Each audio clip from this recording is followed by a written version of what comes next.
Hi, I am so excited to be here with another one of our amazing speakers.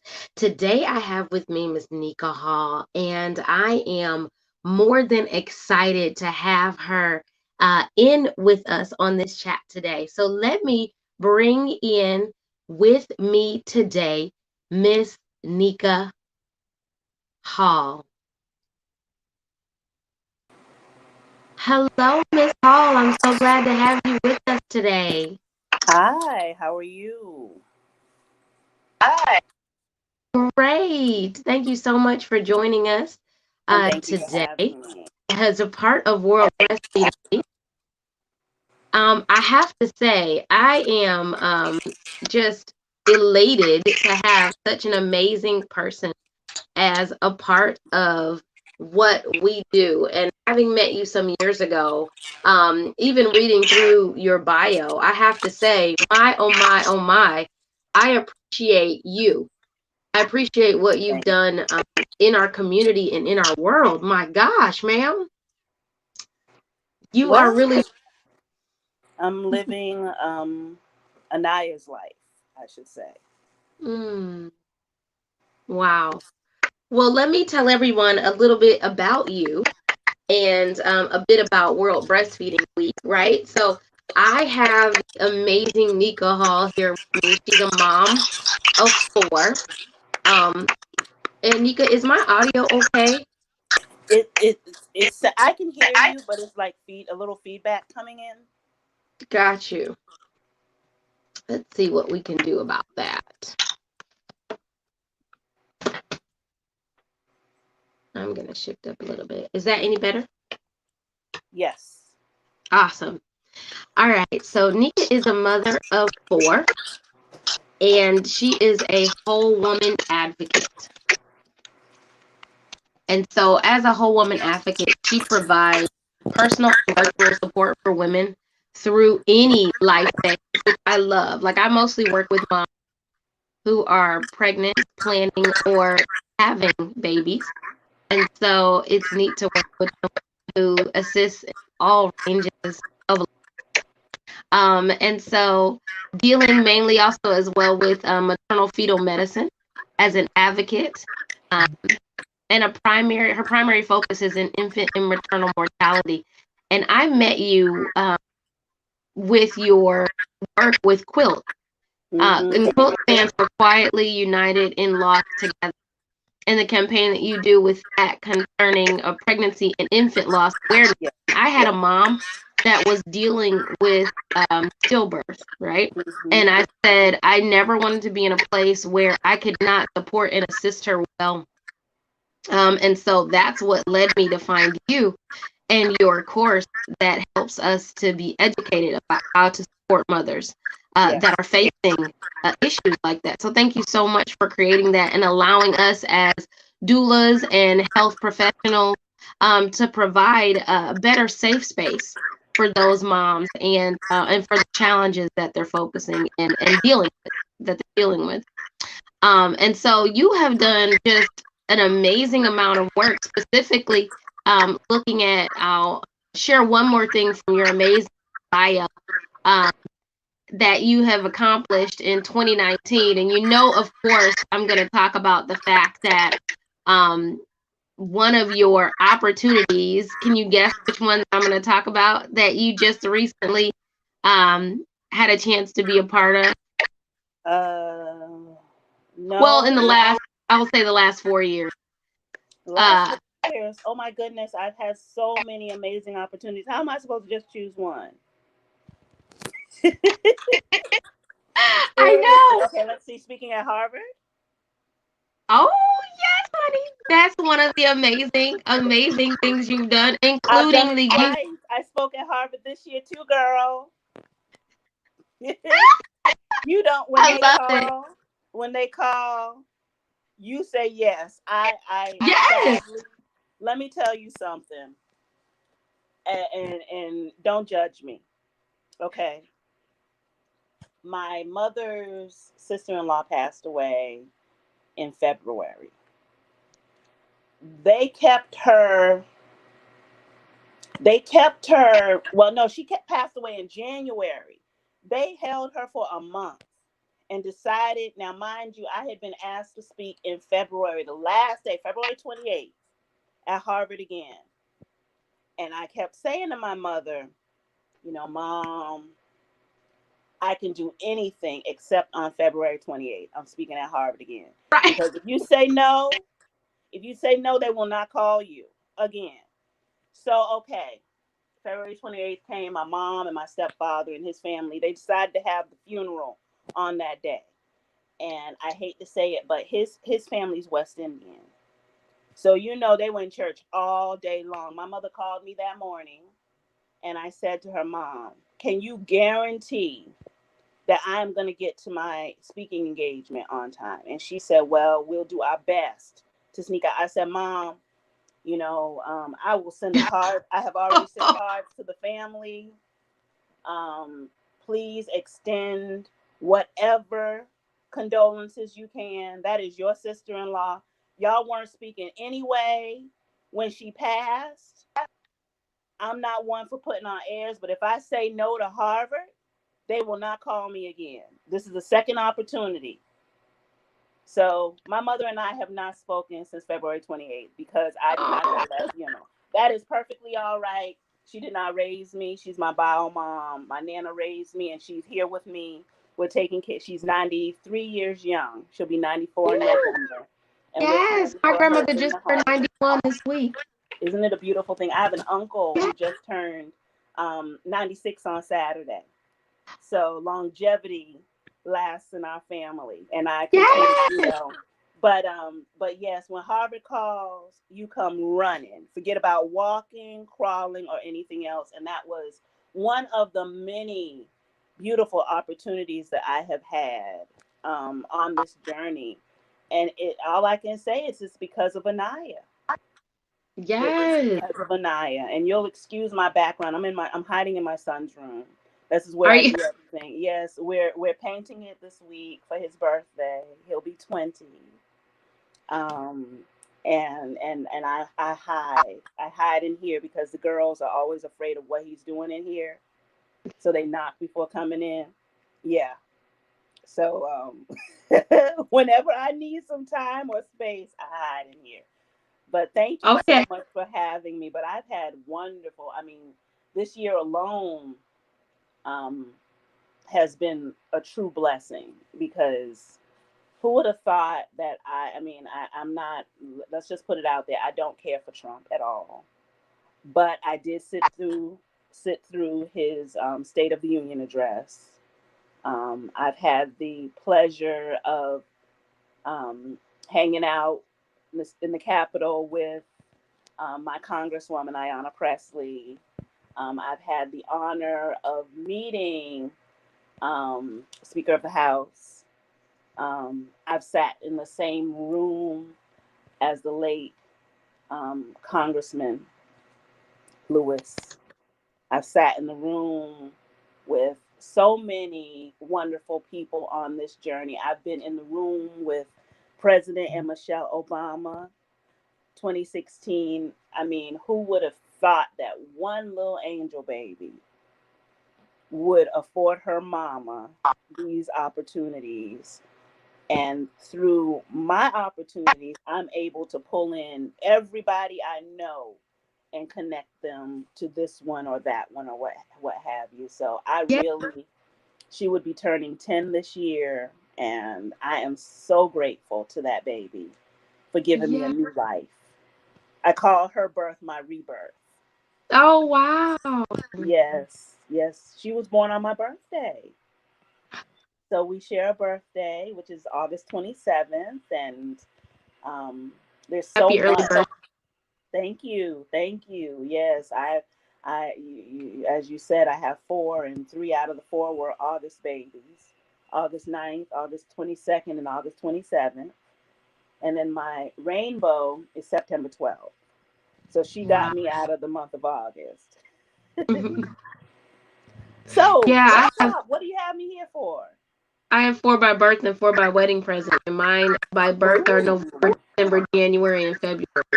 So you don't get tired of cake at one point in time. By the end of September, I will not want to see another cake until December. I understand. I Mm, do.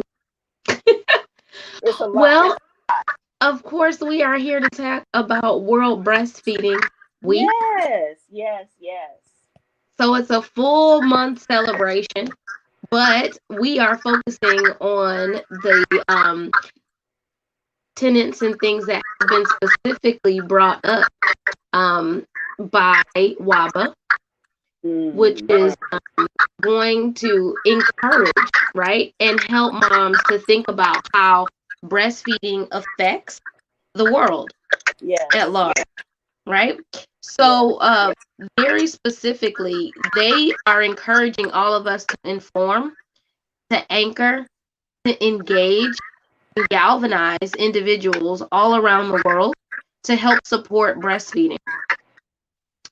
So, let's talk a little bit about some of the things that you shared with me when you said you were a speaker yes.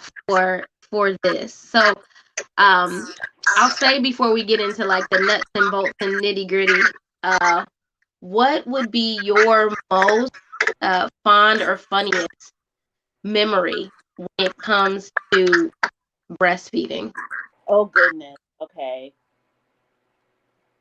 I would have to say I'm sorry, Jelani. When my little one, who's about to turn 20, was young, Mm-hmm. he was I breastfed him for the first year only because he bit me after he turned 1 and laughed. Um, Once he laughed, that was it for me. You say, That was it. He had bitten me before, but this was the first time he bit me and laughed. oh, Bit me, took himself off of the breast and laughed through his little head back.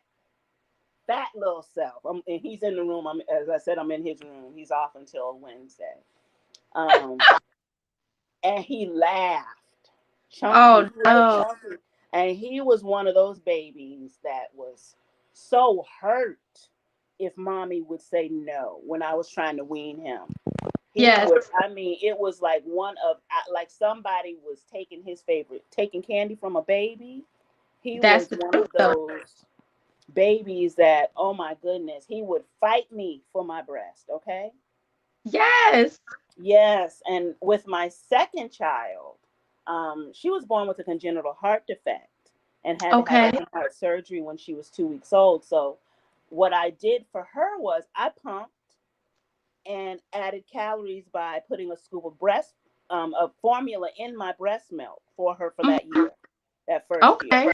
Because when she went into the hospital at a week of age, they immediately gave her a feeding tube, and when afterwards they gave her a bottle because she was Hmm. too weak to get to breast after her surgery.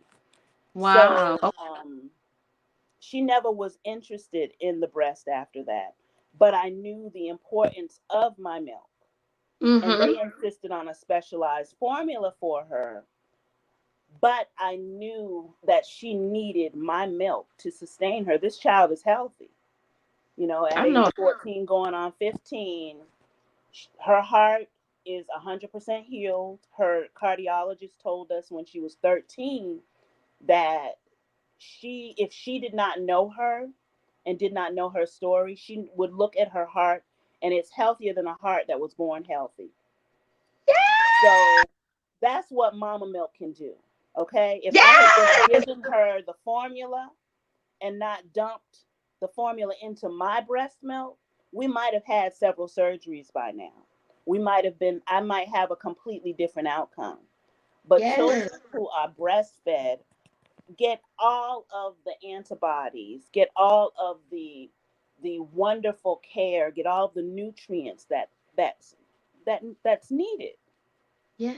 I also breastfed. Now I did that with her for how long?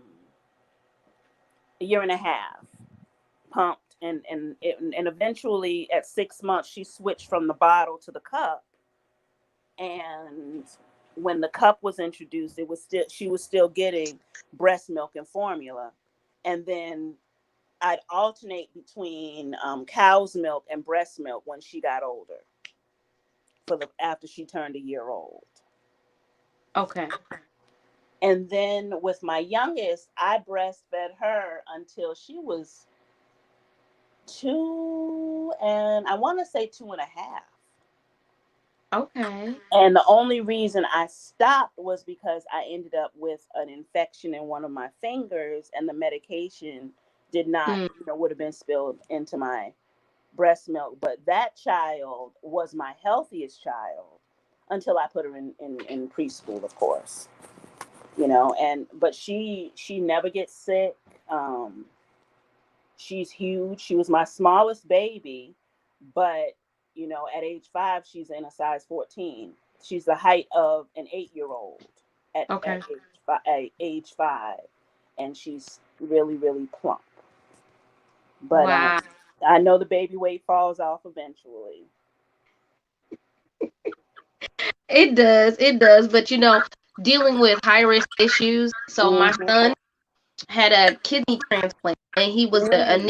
he was a premature and NICU baby, and so I understand that where it makes a difference It really giving him does. milk, because we went to talk with the endocrinologist the other day, and she was kind of just going through his history, and we've also met with ENT before, Mm-hmm. and they were saying, oh, well, looking at his history, I expected to see something completely That's different. right. I expected to see something completely different. And I'm like, oh, well, okay, I could guess that too, because he has a very extensive medical history as far Right. as certain different things. But they're like, he doesn't look at all like what his history says he's look like. And I'll tell you Yeah. early on what I That's did. right. I made sure to pump. I fought to be able to nurse him. I literally had to fight for that, Mm-hmm. and just be able to show them how much he was taking in, and that he was getting his nourishment that he needed. But it was literally a fight. See, for me, So it wasn't a fight with Simone because they thought she was going to die. So they mm, let us stay at the hospital, and they woke me up on a newborn schedule to pump. And then I had to write, her name on it and the time and put it in the freezer. And that's what you would see going into her body in that feeding tube. My little handwritten thing upside down, and they, with the little feeding tube in it, and it would be swirling. And I said, that's me right there. So oh, she, from day one, had all of me. And I mean, like you said, the doctors look like when it's time for her to come back, she doesn't have to go back to her cardiologist until she turns 18. And if they're yeah, still saying the same thing, then seeing the same thing, then she'll be discharged for life. And what's yeah, amazing about, because she was born with a hemitruncus, pulmonary hypertension, and a prolapse valve. wow, Most children who have had those problems, they have blue spells, they're small in stature, they're mentally challenged. They have a whole load of problems. The only issue she had, not has, had, yeah. was a seizure disorder. And she's been Okay. seizure free since she was 5. So Congratulations. thank you. So that's what Mama Milk can do for our babies. And see, everyone says, oh, well, I can't produce, I can't do this. Let me tell you something. There are milk banks out here that have breast milk.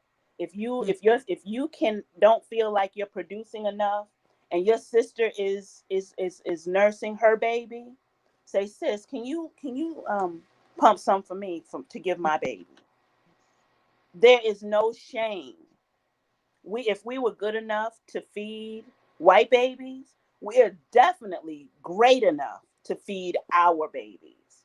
Yes. You know, one thing that I know now that I wish I had known with Anaya when I lost Anaya, I wish I had known that I could have pumped and donated her milk so that Mhm. somebody's baby could have lived off of her milk versus formula. But Yeah. now that when you know, you share. Hmm. And I share with all of my lost families. You do not have to stop lactating. You can pump and pump and pump, and someone will live um, off of your grandeur, your golden milk, your life force. You Yes. know, and that's a blessing in itself. Yes. We have breastfeeding and milk banks, and there's multiple milk banks nationally and Yeah. internationally used. And so, just speaking to some of the world breastfeeding focuses, um, being sustainable, right, for our cities and for our community. Breast Mm-hmm. milk is fully sustainable. It's It something really that is. we can make and we can do That's without right. having to depend on something else, right? You don't need a refrigerator. You Mm-hmm. don't need sterile water. You don't need a bottle. You don't need. I mean, you can go anywhere Mm-hmm. and just I wasn't that mom that was shy. If my baby was hungry, I didn't care where I was. And Lord knows when I used to sit in the third pew at church, he would make that sound because he wasn't a loud baby. He would just say and I knew what that meant. That's how much control he had of me. Firstborn, that firstborn always gets you, but they train you for the rest. Um, he would make that sound, and I would just, I didn't. And my grandmother would say, "You have to at least put a covering on." I've never nursed in a bathroom. I don't eat in the bathroom, and I don't know anyone who does. I have never been ashamed. I've never made my baby wait. And see, all of this vanity, all of this breast fear, breasts are everywhere. Everywhere. Everywhere. You watch Baywatch, you watch all these shows on TV. People are falling out. People are getting breast implants so that they can be, excessive. Mm-hmm. That's one of the first things you see when someone walks into a room, Mm-hmm. their chest. So for me to nurture my child or nourish my child, and you have a problem with it, that's on you. That's not on me. You know. Yes. And it's hot. I've been under those blankets. It's hot. It's real hot under there. You know how you get when you get heated, overheated, you get flustered, you don't feel like eating. How does a baby feel? They're full beforehand because of the heat, Yeah. you know? I understand being modest, but there's Mm-hmm. no way you should overheat your child. That's right. That is the truth. That is the truth. And so one of the other ones I know you pointed out that you were really interested in was being responsible with your consumption and your Yes. production.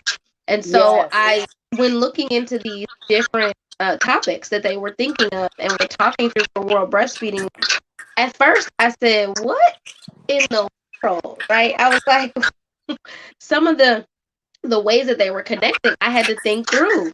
I really had to think about. But then I started to say, "Oh wow." When it comes to things like um, how much it takes to make formula, when you Yes. think about the people, the places, right? How Yes. you transport the formula, the water that's used to produce it, the factories and all of the runoff Mm-hmm. that's produced from the factory themselves, from the vehicles, right? From the people that need to get Mm-hmm. to and from work. I said, oh my gosh, it really Mm-hmm. does make a big difference. And there's a large chain of effect that happens from those that are making formula, right? And sharing it with others. And then those that are breastfeeding. There's a large difference between the actual production of the substance to the child receiving the substance. That's And I right. had Too many hands never involved. thought about that Too before. many hands. Mm-hmm. You Yeah. don't know how long it's been sitting on a shelf. Mm-hmm. You don't know. You just don't know. Now, with mama made milk, on the other hand, Yeah. you know exactly where it's coming from. You know exactly what went into it because you ate whatever went into it. If your baby has gas, it's your fault. You know, I know a lot of moms hate hearing that. I've had moms, oh my God, his gas is so high. I said, well, what have you been eating? You know, Mm-hmm. all that stuff that grandmama makes or Medea makes, it may taste good to you, but on that little itsy bitsy belly of that baby that's growing, it doesn't work for him. You got to Yeah. keep it a little bit bland, you Mm-hmm. know, and you don't want him or her straining to poop, painful poops. You know how painful poops are on you. So watch, Yeah. eat your leafy greens, you know, eat your good things, and yes, eat your dill pickles to counteract that little gas that the little one has, even though it's a little cute gas. Mm-hmm. Yes. Yes, it's so important to do those little things, right? Hmm. Because we've been noticing too and learning more about the fact that from in utero, right, until the Hmm. time they're born, they're tasting, they're smelling, and Yes. hearing all of the things that are happening around them, right? So they're already kind of tasting all the things that you're eating. They're kind of aware of your diet, Oh, right? they But know. sometimes, Some yeah, of when their they're born, behaviors are because of them. so they taste all of that stuff. So we just have to be aware of what we're giving to them and be Yes. mindful, and that comes into that being healthy ourselves, making Yes. taking in the right things for ourselves all throughout Yes. our lives through pregnancy and then after pregnancy, right? Nothing really changes. We still have to do that self-care, which really That's that's right. all eating well is self-care, and caring for who you are, right? For Right. you to be healthy, for you to live longer, and for your little ones to live longer, because we pass that down, and it's We part of do. our legacy. It's part of who we are in our health with what we choose to eat, how active we choose to be, right? I see people all the time walking with their babies in strollers. And I Hmm. have to say, yes, walking down the street, just getting a breath of fresh air because it helps them to realize what it looks like and what it feels like to be active, to be Yes. moving. So I am encouraged to know and to hear another mom say, it makes a difference what you put in your mouth when you are with your children, when you're nursing your children. Um, and so I thought one of your tips was really interesting, where you share and you say something you continuously share with your moms concerning cabbage. Yes. Yes. When a family suffers a loss, um, Mm-hmm. well, I'll share where I learned it. When I lost my daughter Anaya, um, she was a 39-week stillbirth, and upon leaving the hospital, one of the nurses says to me, "Well, you can use cabbage to dry up your milk." Now, as a black woman, the only thing that I've ever known to do with cabbage is cook it. You throw in some salted pigtail, or you throw in some, something, some turkey bacon, or whatever you prefer. And I'm sorry, you hear my little one in the background.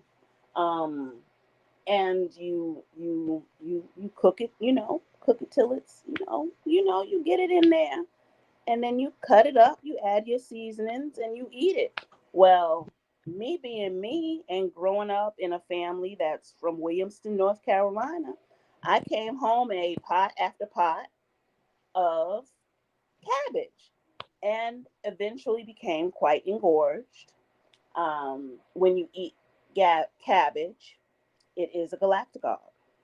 It produces milk.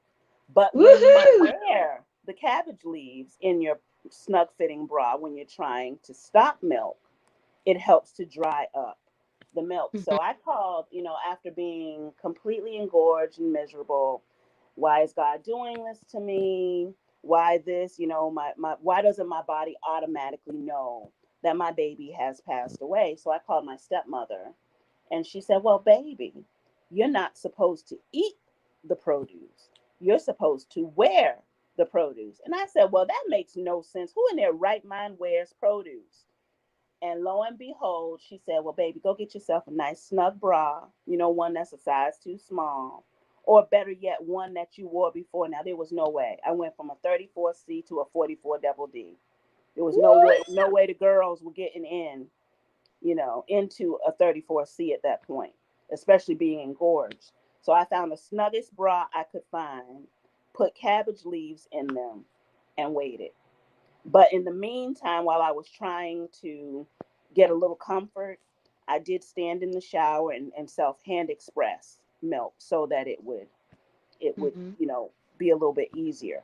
However, when I wish I had known that I could have, donated that milk to a baby who needed it, because the NICUs constantly need. There are plenty of families where the mother cannot breastfeed for whatever reason. Um, Nowadays, we're dealing with maternal mortality. If the mother has passed away, the baby still needs to eat. Yes. So, that's something that we need to think about. Instead of dumping the excess milk, donate the excess milk. Yes. Yes. So I think that is such a good thing, because like I've talked to moms before about, being engorged, having those issues, and I'm learning more about that as I become a lactation consultant. And so it's Mhm. just really interesting to see, but I love to hear the fact that it can go either way, right? It Right. can help you increase your milk if you're eating it. And that is so true for so many natural things that we have out here. I have an opportunity to come in contact with moms who have issues with lactating or with latching. And so it's always wonderful to be able to have a new technique or a new trick or a new piece of Mhm. advice, share with them to encourage them, to let them know that, I mean, as simple as something you eat That's right. can help you to produce more milk Oatmeal. for your baby, you know? Oatmeal. And Um, I'm not talking about that instant minute oatmeal. I'm talking about the old fashioned rolled oat, stick to your bones oatmeal. That oatmeal, it will help to increase your milk production. Dark leafy greens will help produce, increase your milk production. Good old fashioned H2O, water, yes. will you need to if drink liquids if you want Hmm. to produce liquids. I find that people are afraid of water. Water is so calming, it's so soothing, it's cleansing, and it's fulfilling. So 9 times out of 10, when you're feeling a certain way, it's because you don't have enough water in your system. And I'm not talking about drinking Kool-Aid, I'm not talking about drinking juice. Old fashioned water with nothing else in it is Hmm. what your body needs. Yeah. Sometimes I'll do water with like cucumber or Yes, strawberries or yes, yes. Infused even a invigorated. little bit of celery. Celery can be kind of strong, but I do like Yes, it as, or some mint in there, some fresh yes. mint, really nice. So I encourage drinking. Like I know for me at first, for a little while, I thought I couldn't drink a lot. I was like, oh, this isn't gonna work for me. My bladder, 4 kids, this isn't gonna work. But I'll tell you, for my birthday, a friend of mine had given me, I wanted a 3-liter water bottle, Mhm. and she gave it to me, and I've been drinking that, and I have felt so much better. My skin has Yes. looked so much better. I've been able to handle it, like my body's adjusted, right? And Mhm. so I say that because moms, I understand that it's difficult a lot of times to get that fluid in, but Yes. if you focus on it and you take the time and you think, I'm putting in what is going to my baby, and That's this is right. what's best for my baby, That's right? right. So for all of us, when we're doing things, like our pastor was talking on Sunday about, how much do you love the Lord? Like a lot of people say, well, I can't do this or I can't do that. How much do you love Mhm. them? And I think a lot of times the same thing for our babies or for our Yes. projects, different things that we're doing in our life. What's our real devotion and connection to it? Because I believe that we can stop a myriad of things when we want to do something that's better for ourselves or for That's someone right. else that we care about. So It I has just to be how. encourage. Yes. Yes. How much do you love yourself? because you Yes. can't take care of that baby if something Yes. is wrong with you.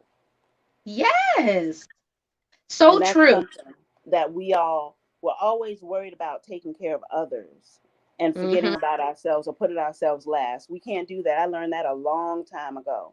You cannot Yeah. pour from an empty cup, an empty bottle, or empty well. You can't Yes. draw from an empty well. So whatever the saying is, the same goes for you. Yes. You need water to sustain your body, to lube your joints, to be able to walk, you know, not have arthritis, you know, to produce that baby. You need fluids, because remember, fluids are going to come out of you. You need that extra oomph to Mm-hmm. produce that baby if you're pregnant, to give Yeah. birth. And if you're I tell postpartum, partners all the time about yeah, that for postpartum and even during pregnancy, that whenever mom is going to be nursing, if she doesn't have water there or something to it's drink, not going something to to work nourish out. her, get it for her, That's right. provide it for her, have it there for her, watch over her, and make sure that as she's caring for herself, you're helping to support her and care for her as well in that respect, because you're caring for mom and you're caring for baby at the same time. And see, now that we're dealing with the coronavirus, I know here in Massachusetts, families are giving birth and they're going home without the much needed support. So, of course, they're turning to formula more Mm-hmm. so than breastfeeding, because the lactation counselors cannot come to the homes. You Mm-hmm. just can't get that hands on by watching a Zoom screen. You Mm-hmm. need that one on one to learn how to get your baby to latch properly or what have you. So I Yes. think we're going to see a lot of different changes after this fog lifts from this epidemic, this pandemic. Mm-hmm. Yeah. Yeah. We are. We are. We're gonna see a lot of changes. So I would also say that I want everyone to just continue to be encouraged. So you talked about some things as far as supporting moms that are in the NICU and taking care of yourself. I Yes. found that for myself with my son, I wasn't. I was not taking care of myself. I was so focused on taking care of him that I became ill again Hmm. and I had to be readmitted to the hospital. And I Hmm. was so ill that I didn't notice because of my care for him. I was so focused on him being okay. And I lost a good 3 days Wow. because I was so out of it, right? They had me on antibiotics and I literally remember just waking up occasionally to be able to answer questions for his physicians, for him to be able to go into surgeries and to have different things done and to be made aware of what was happening with him. But I could not support him because I Hmm. didn't support myself.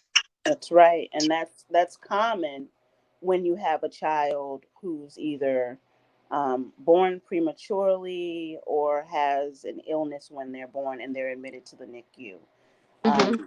The only blessing that we had is that we were not giving birth now, and that we were allowed to be in that space. I Hmm. know for me, when they checked us in, they checked us and my then husband, myself, and my baby. We were right down the hall, and I'll never forget the first phone call that woman made. I mean, every 2 hours, like clockwork, my phone was ringing in the room I was in, down the hall and around the. You have to come down and pump now. And I mean, no matter when I was sleeping or whatever, I was like, wait, what is this? You have to come down and it's time to pump. Mrs. Armstead, it's time to pump. I got so tired of that woman that it was just but my baby had my milk. My milk came in when it was supposed to, at the stages it was supposed to, because that woman had me feeding on a newborn schedule. Yes, that's So one. that's what all moms who are in the NICU needs. not Yes. just moms whose babies are expected to perish. I Mm-hmm. realized that I got the attention that I received because they thought she was going to die. So now when we go back, everyone, even if they've retired, everyone is there to see her, to celebrate her, to cry with me, because this child, um, she's an honors student at Boston Latin Academy, which is an exam school that I was told she would never pass the exam to get into. She's gotten the honor roll for the past God knows how many years. And this is a child that was told would never call me mom, would never know her own name, would have to be institutionalized, would never even think of, we're looking at colleges, and I was told she would never be able to go to college because her mental capacity would not be there. Mm-hmm. And here she is, thriving at almost 15, a traditional get on your nerves teenage girl, you know. My baby's 13. My oldest by birth is 13 right now. So yes, I hear you. She's been doing very well, but I hear you. I thank God for Mother Wart Tincture because that has kept us, okay? That keeps her little moods, those little extra moods, especially the PMS, that keeps her in check. Thank you, Lord. Ooh. The small So thing. I have to second your NICU information Mm-hmm. about pumping. So not a book that I scream praises of by any means, but it does have some good information in it. The what to expect when you're expecting. They Yes. speak about within it nursing a NICU baby, and they just talk Mm-hmm. about how important it is and how you can continue to keep pumping even when you Yes. can't give your baby milk like we did for our NICU babies. Um, Mm-hmm. so just be encouraged, mamas, Yes. whatever status you find your baby in when they are born, whether they say everything is great and good to go, or you're Mm-hmm. hearing that it's going to be a different journey for you and for your child. Um, be encouraged. You can That's still right. you can still nurse, you can still make a very big difference in your baby's life, no matter what is the diagnosis or Mm-hmm. whether they feel the baby will be able to continue on, right? Whether they like to use the word viable for your baby or not, That's right. it doesn't matter. Continue to love your little one, nourish yourself and your little one with what you put into your body That's and right. what you share with them, right? So there's two ways that I am excited to be able to share with individuals on how to encourage and care for themselves and for their little ones. The first one is Purpose in Pain. It's a book that Yes. I wrote some years ago that details the story of 6 families, including our own, and our NICU journeys. And so we'll have that available for you guys to be an encouragement and to be uplifting for you. And then we also did a series I did with my kids called The Real Me. And so we've done an affirmation series, and we tailored the first book to boys and the second one to girls. And we were able to, within that book, list multiple affirmations. We actually did 28 affirmations to help you be encouraged. And so part of the book series, we also created shirts that on the back, they list for you the words, right? So they list for you the words that are within the book that you can say to yourself and that you can learn about. And then on the front of the shirts, they say, I am, right? Because it gives you an opportunity. And we say throughout all of the pages, we say, I am, and we talk about who we are and what we are, right? And so be encouraged in whatever you do to know that you are special, you are Yes. important, and Yes. you are here for a reason and for a purpose. You are not by Yes. mistake. You are called to be here for a purpose. And I am Yes. so excited that Miss Nneka Hall has been able to be here with us today and share a part of her passion and her purpose and her love that she has done so well over the years in Thank sharing you. how you can support yourself, care for yourself, for your loved ones, and others within your community and in your world. And so I encourage you all to follow her and to continue to see her mission in action and to support what she Thank does. you. Um, you can find her at anaya.org, and that's www.annaya.org. And you can find her on social media as Nneka Hall. You see her name right there, Nnekahall. And Miss Hall, what would you like to close us out by saying today? We are all sacred spaces. What we give to the world is what we put into ourselves. Thank you Yes. for having me. Oh, it has been an absolute pleasure and honor to speak with you. Thank you so much for Thank you sharing so with much for having me. us. Be encouraged, moms. Know that we support you. We're here for We you. do. Keep going. You can do this. You can do this, and you're It's making an not amazing that difference. hard, guys. You Hmm. you were made for this. Yes. Divinely purposed for this. Yes. So be encouraged, guys. This World Breastfeeding Week 2020. Let's do this. Join in together. If you haven't found a latch on in your community, just look it up online. They're happening all over virtually. Come on, latch on, encourage others, and show them what you are doing to support yourselves, your families, and your children. Have a blessed rest of your day, and thanks for joining us. Till next time. Take Bye. care.